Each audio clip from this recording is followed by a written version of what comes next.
Assalamualaikum warahmatullahi wabarakatuh. Alhamdulillah rabbil alamin. Wassalatu wassalamu ala asyrafil anbiya wal imamil mursalin wa ala alihi washabihi ajmain. La haula wala quwwata illa billah. Alhamdulillah, pada kesempatan kali ini saya akan mempresentasikan kerangka artikel saya yang berjudul Bahasa Indonesia sebagai Identitas Bangsa. Sebelumnya saya akan memperkenalkan diri terlebih dahulu. Nama saya Muhammad Zulfazin dengan NIM 315021000084. Ayo selanjutnya kita masuk pada abstrak. Bahasa Indonesia lahir dari bahasa Melayu pada zaman dulu menjadi bahasa lingua franca, yakni bahasa perdagangan antar pulau di Nusantara. Bahasa Indonesia itu sangat penting karena untuk menghubungkan komunikasi orang-orang Indonesia yang berbeda suku, berbeda ras, berbeda pulau, karena tiap bahasa masing-masing berbeda-beda. Pengambilan bahasa Indonesia sebagai identitas bangsa adalah keragaman dan kekayaan bahasa daerah di tanah air untuk menambah kebenaran bahasa Indonesia. Pendahuluan. Latar belakang: Indonesia adalah negara yang sangat luas dan beraneka ragam. Indonesia terdiri atas 17.000 pulau dan 700-800 bahasa daerah yang mengelilinginya. Sebelum adanya bahasa Indonesia sebagai bahasa persatuan, dulu orang-orang berkomunikasi dengan bahasa daerahnya masing-masing. Bahasa Indonesia yang luas dengan bahasa daerah yang banyak membuat komunikasi terhambat di antara bangsa yang berbeda pulau.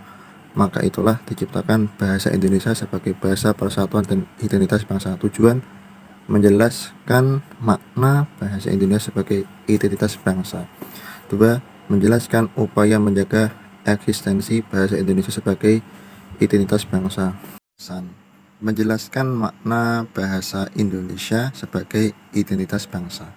Setiap bangsa ataupun negara pastinya memiliki identitas sendiri-sendiri yang berbeda dengan bangsa lain. Salah satunya adalah bahasa. Bahasa setiap bangsa memiliki ciri khas yang berbeda.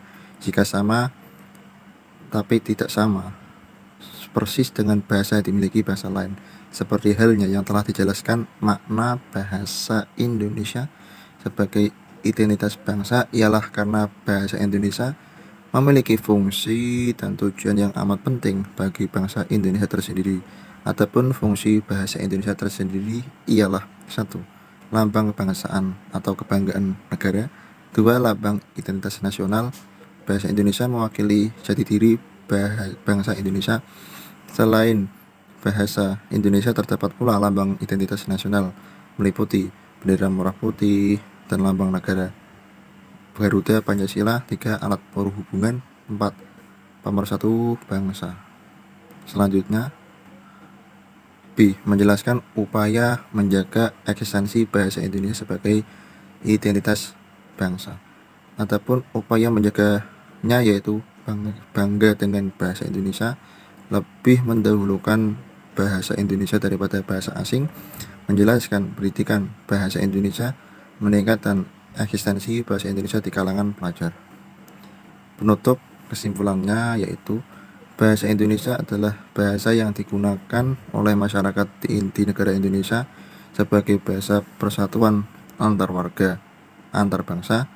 Dahulu bahasa Indonesia diambil dari bahasa Melayu yang waktu itu digunakan oleh Kerajaan Sriwijaya pada abad ke-7 Masehi sebagai bahasa kenegaraan.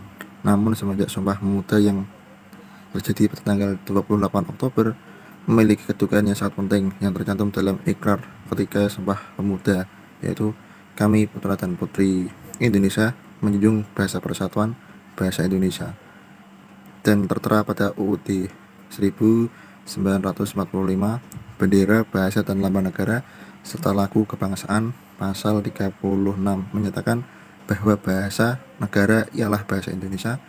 Kedudukan bahasa Indonesia diperoleh berdasarkan pengalaman sejarah bangsa Indonesia yang berkaitan dengan perkembangan bahasa Indonesia. Sekian yang dapat saya sampaikan, semoga bermanfaat.